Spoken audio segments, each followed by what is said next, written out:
Meus irmãos, nós vamos continuar nossas exposições, nossas reflexões na Epístola que Paulo escreveu a Tito, capítulo 3. E hoje nós vamos observar do versículo 1 ao versículo de número 8. Tito 3, do versículo 1 ao versículo de número 8.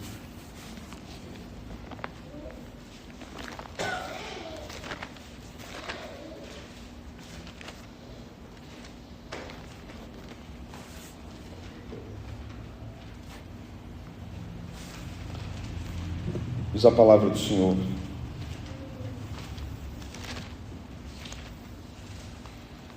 lembra-lhes que se sujeitem aos que governam, as autoridades, sejam obedientes, estejam prontos para toda boa obra. Não difamem a ninguém, nem sejam altercadores, mas cordatos, dando provas de toda cortesia para com todos os homens. Pois nós também outrora éramos nécios, desobedientes, desgarrados, escravos de toda sorte de paixões e prazeres, vivendo em malícia e inveja, odiosos e odiando-nos uns aos outros.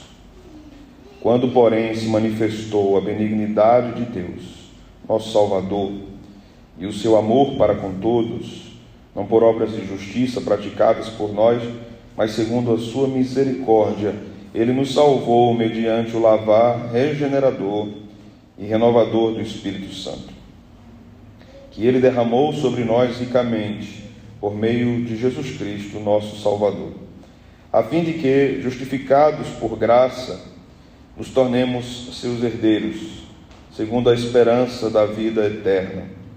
Fiel é a palavra, e quero que, no tocante a estas coisas, faças afirmação confiadamente, para que os que têm crido em Deus sejam solícitos na prática de boas obras.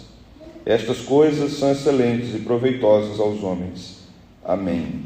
Amém. Vamos orar?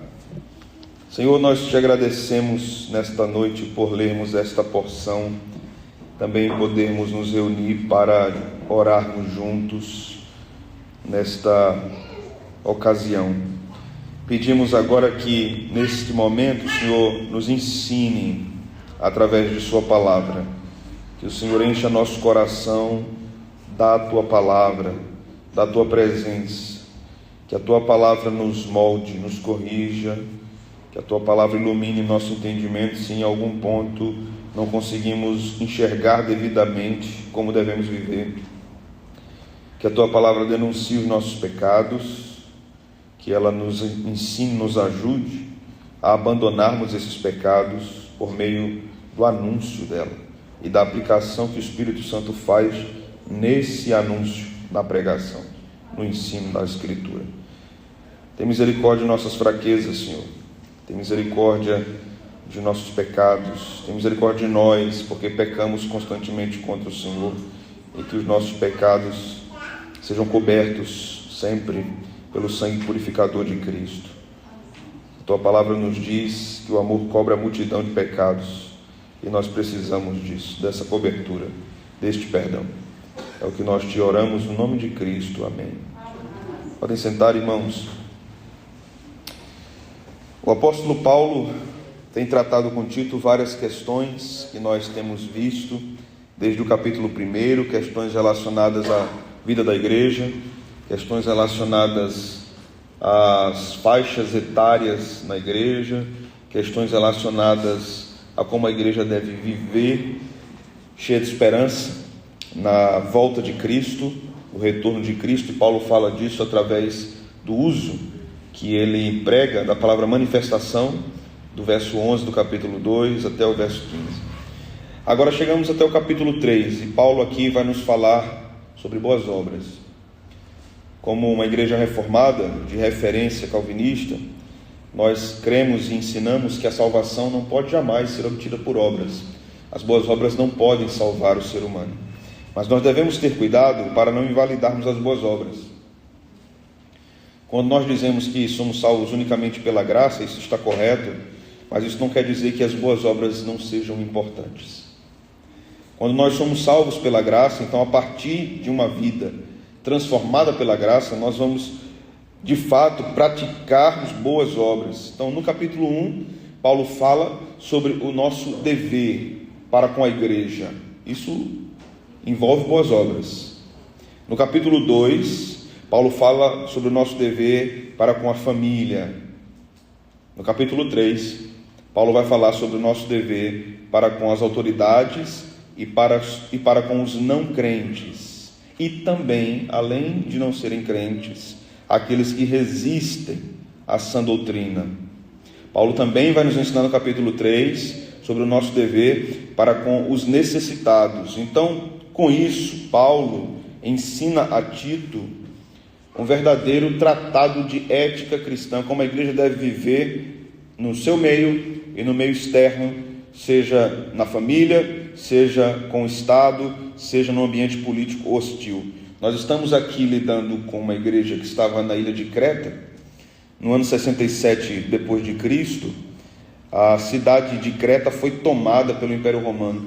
Creta havia resistido muito tempo ao Império Romano, a essa invasão do Império. E então em 67 ela é tomada, mais ou menos nessa data de 67.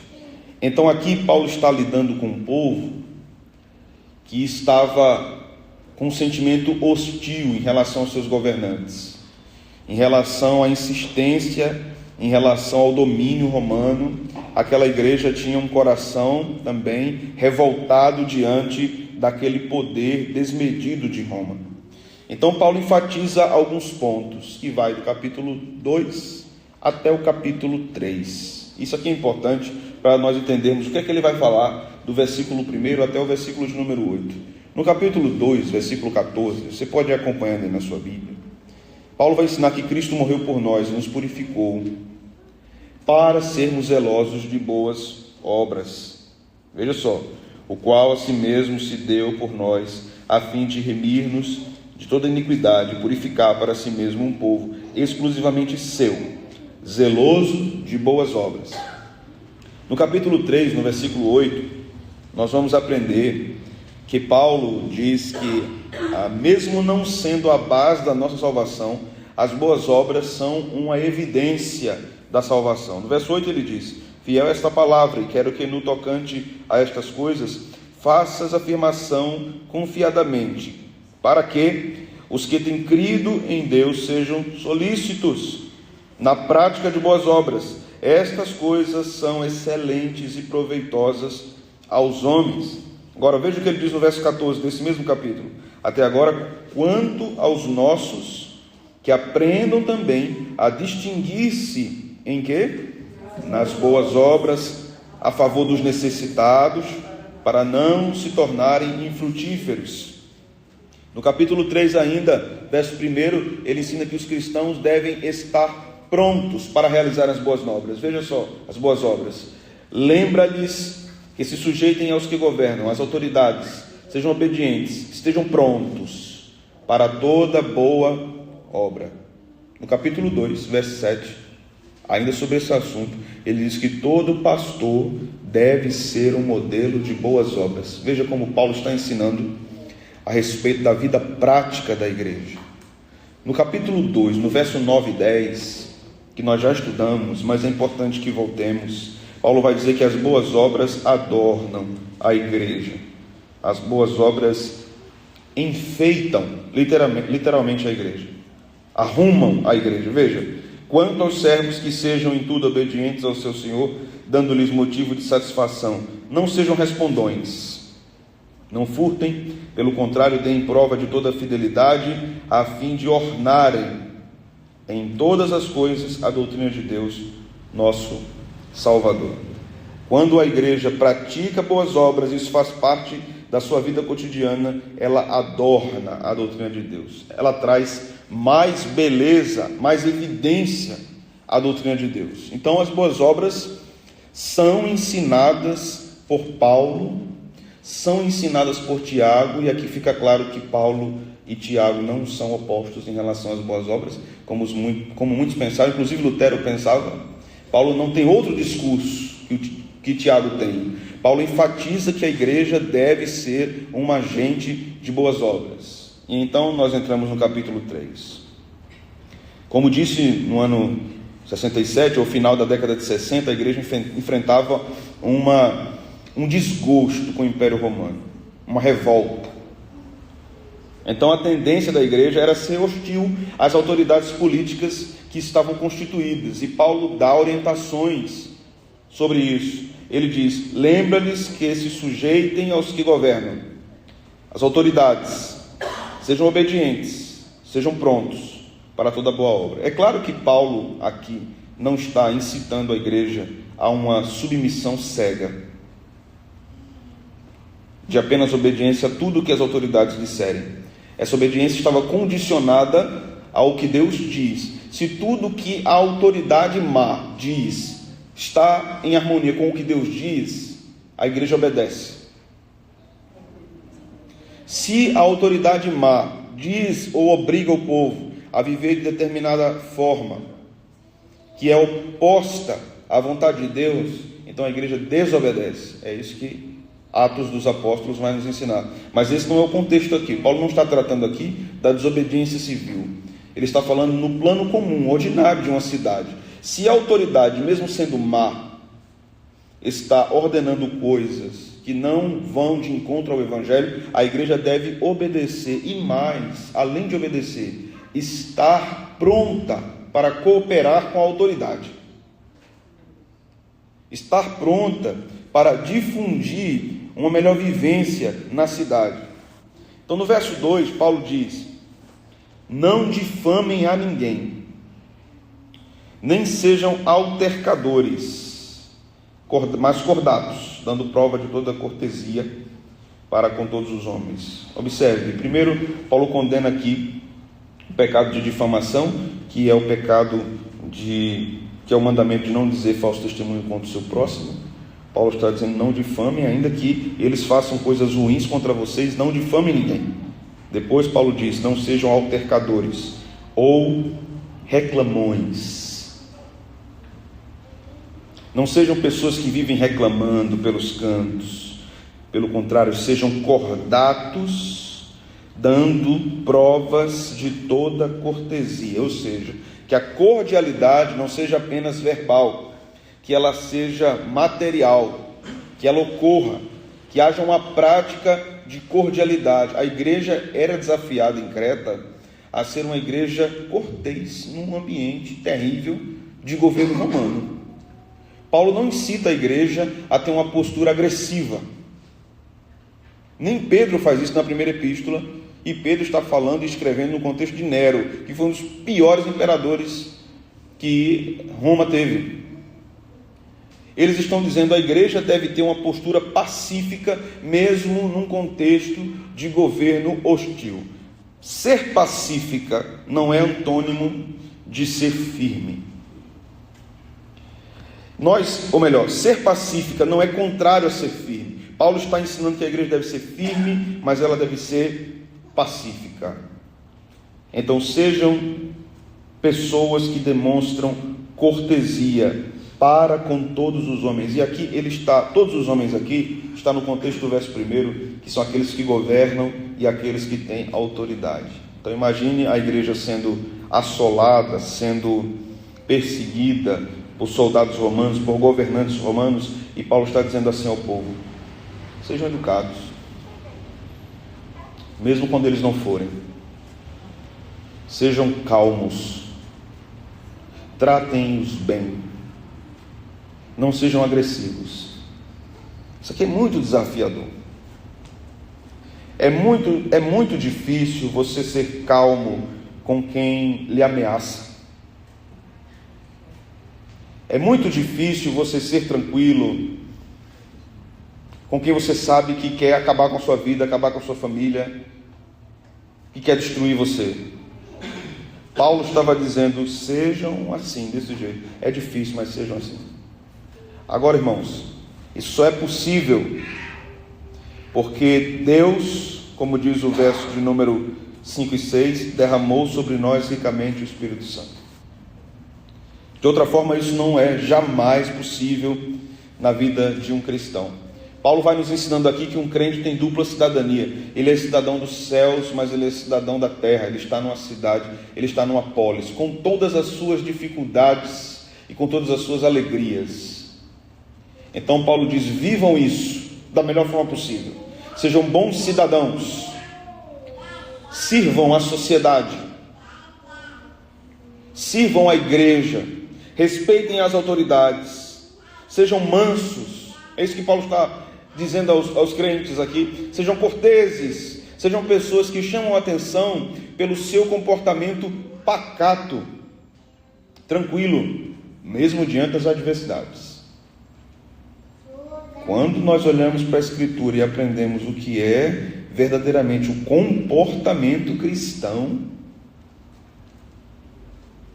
nós somos muito chacoalhados com essas verdades. Porque nós somos constantemente desafiados a nos revoltarmos contra autoridades.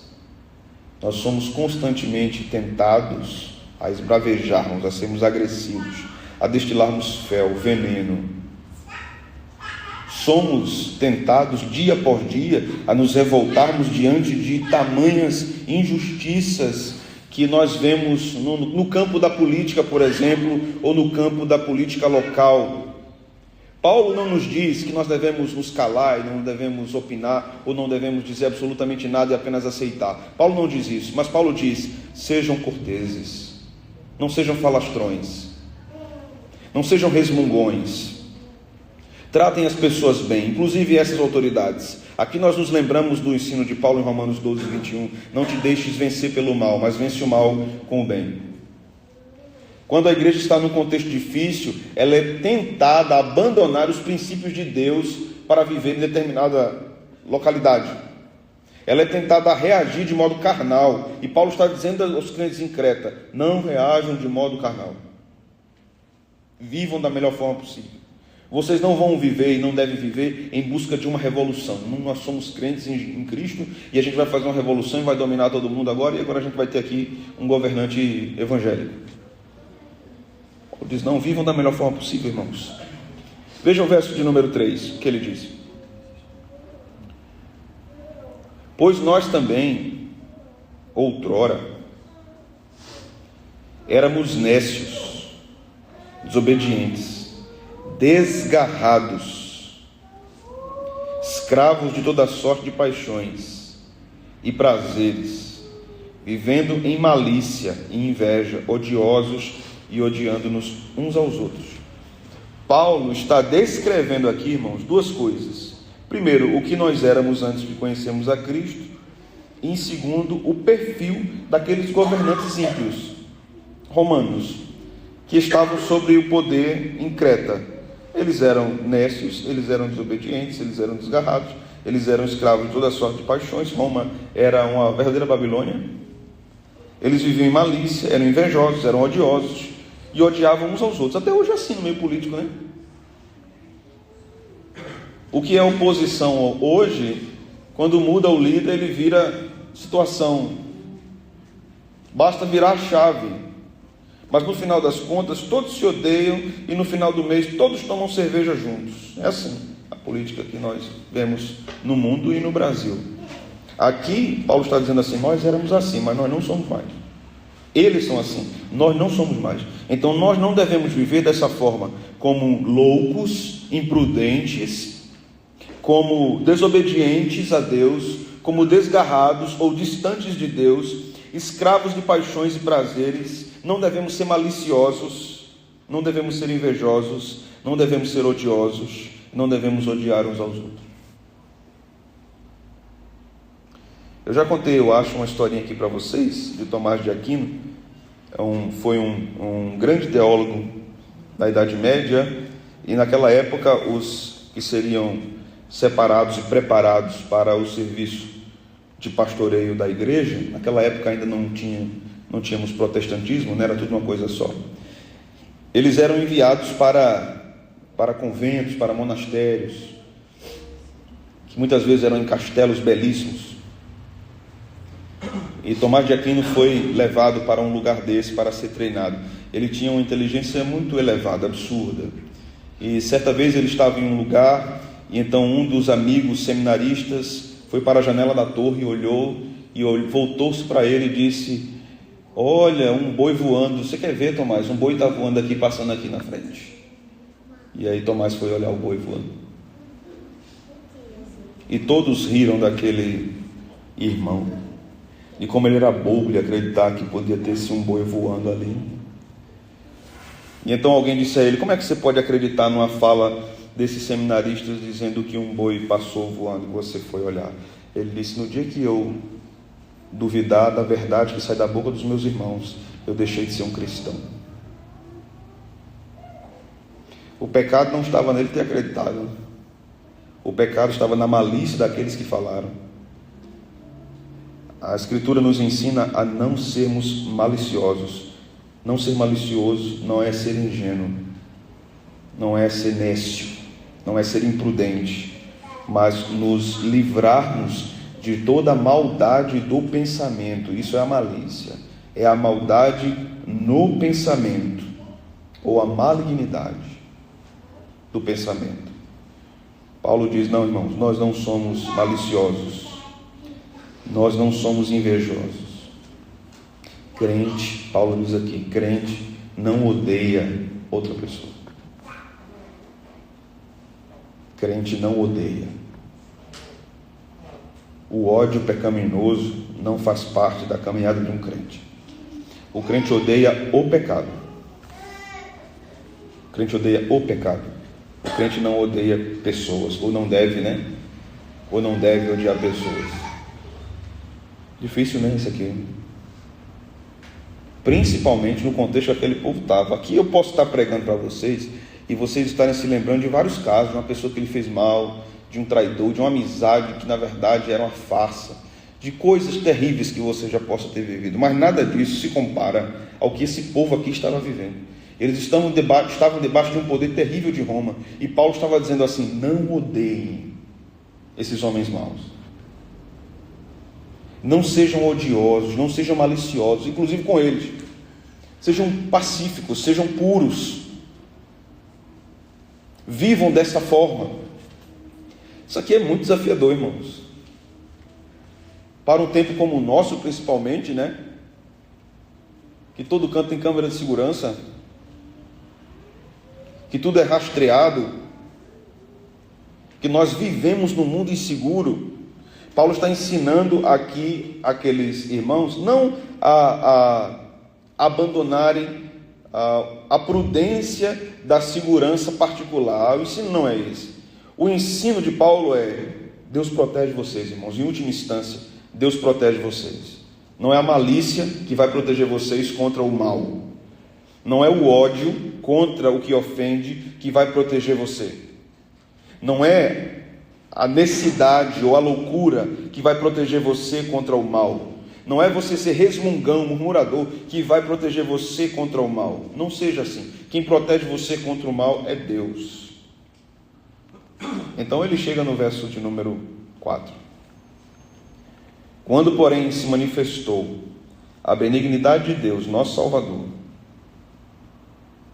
e o seu amor para com todos, não por obras de justiça praticados por nós, mas segundo a sua misericórdia, ele nos salvou mediante o lavar regenerador e renovador do Espírito Santo, que ele derramou sobre nós ricamente por meio de Jesus Cristo, nosso Salvador, a fim de que, justificados por graça, nos tornemos seus herdeiros, segundo a esperança da vida eterna. Veja algumas coisas aqui importantes que Paulo nos diz. Primeiro, no verso 3, ele nos fala que o homem tem a necessidade de ser salvo, porque homens sem Deus podem viver nesse contexto aqui daqueles romanos. No verso 4, ele nos ensina sobre a origem da salvação, a manifestação da bondade de Deus. Isso é cumprido completamente em Cristo. Cristo é a origem do Evangelho, Cristo é a aplicação do Evangelho.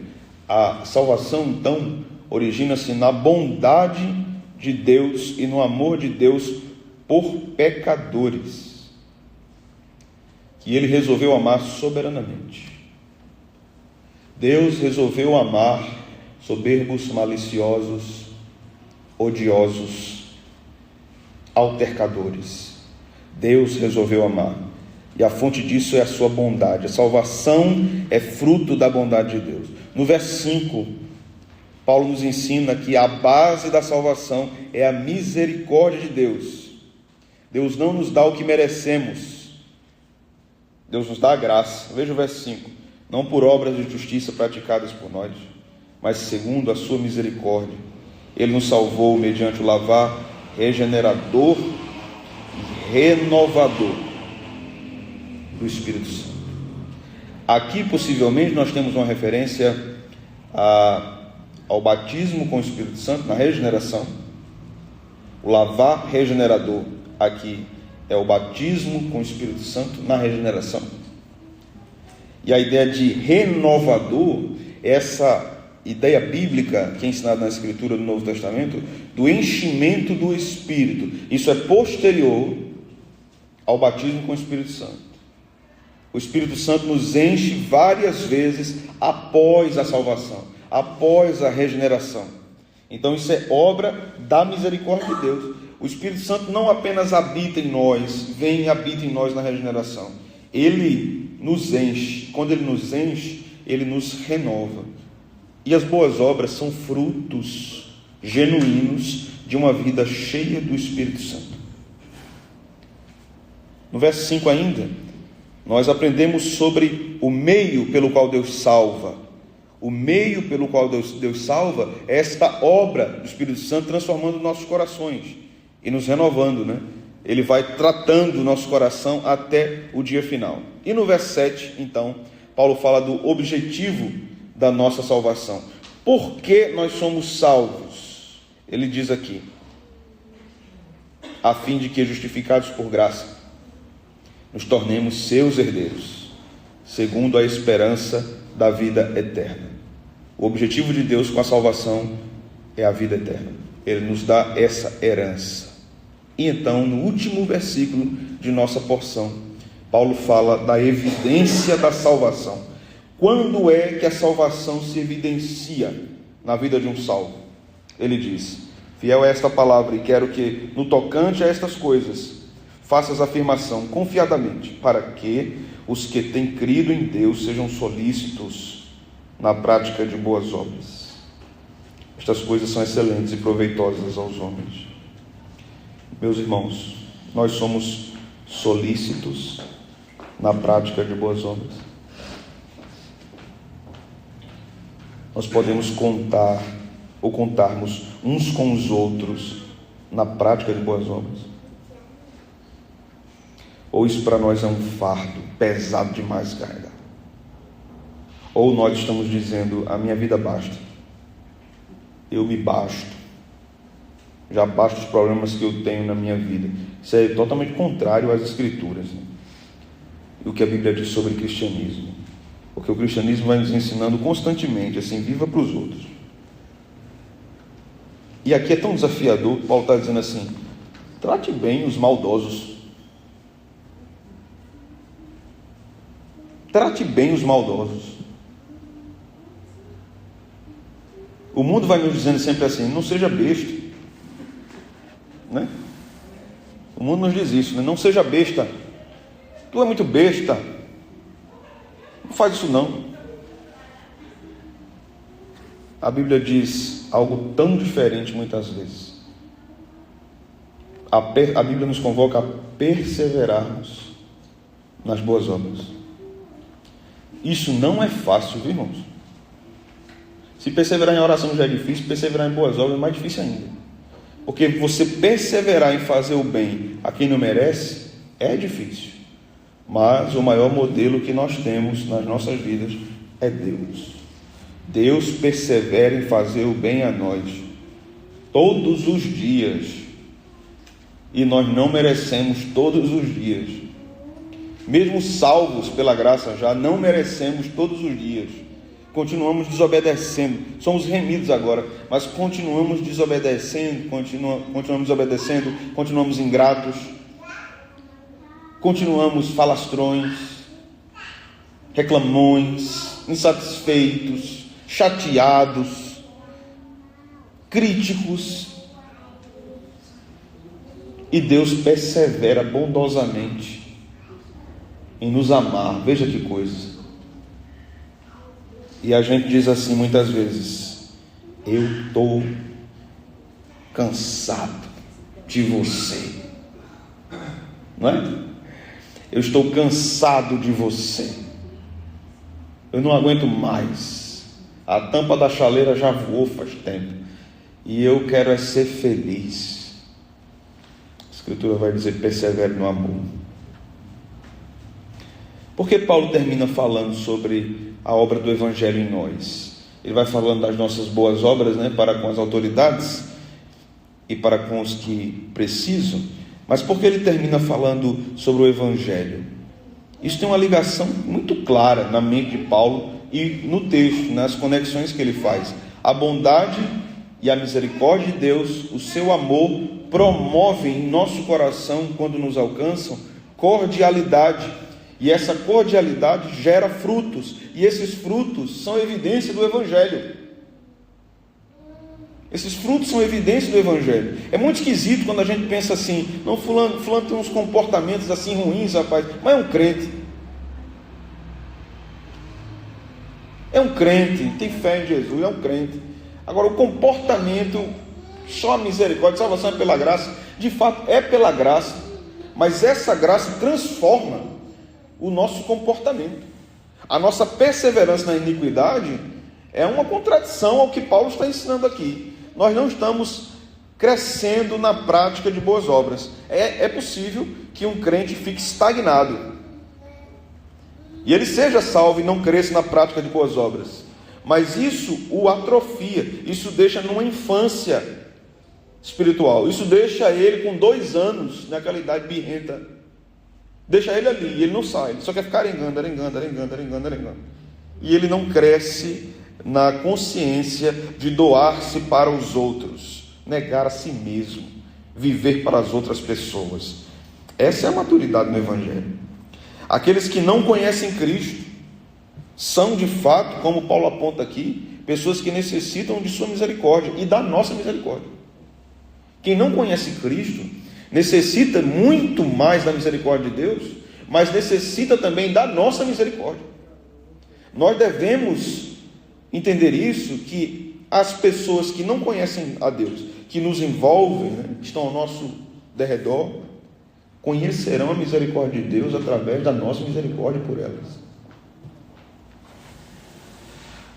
Não vivemos ou não viveremos um cristianismo verdadeiro sem entendermos isso. Nosso cristianismo, irmãos, não pode ser apático. Nunca haverá um cristianismo amadurecido sem um amadurecimento na forma que nós vivemos no mundo, com os outros, não apenas na igreja. Ser crente na igreja é muito bom, é mais fácil. Ser bonzinho na igreja é muito bom. Servir na igreja é muito bom. Mas viver em busca de um padrão divino para abençoar pessoas que estão lá fora, que não conhecem a Deus, que têm maldade no seu coração, que têm malignidade na sua mente, que são maliciosos, que são cruéis, viver testemunhando de Deus para essas pessoas, através de uma postura pacífica, cheia de firmeza, de fé e de bom trato com essas pessoas, não é fácil. Paulo vai dizer em Colossenses: a palavra de vocês seja temperada com sal. É o mesmo ensino que está aqui. Sejam pessoas cordiais. Saímos daqui hoje com isso na nossa mente. Sejamos pessoas cordiais. O Evangelho que muda o nosso coração muda nossas posturas. O Evangelho que muda nosso coração muda nossas atitudes, nossos relacionamentos. Até o tratamento que damos às pessoas ruins será melhor quando o Evangelho muda nosso coração. Amém? Vamos orar. Obrigado, Senhor, pela Tua palavra e pela sabedoria que o Senhor deu a Paulo. Esta palavra é muito desafiadora para nós, Senhor. Difícil de cumprirmos. Mas pedimos misericórdia, força, poder do Espírito Santo para sermos esses cristãos que Paulo está ensinando aqui. transformados pela graça, com coração cheio de misericórdia pelo que perece. Que sejamos luzeiros, agentes, que sejamos uma verdadeira carta viva, aberta, para aqueles que nunca lerão a Escritura e nunca pisarão numa igreja, mas que eles leiam em nós misericórdia, leiam em nós afabilidade, leiam em nós contentamento, leiam em nós amor, leiam em nós atenção, leiam em nós paciência, mesmo aqueles que nos ferem, mesmo aqueles que se opõem a nós. É o que nós te oramos, no nome de Jesus. Amém e amém.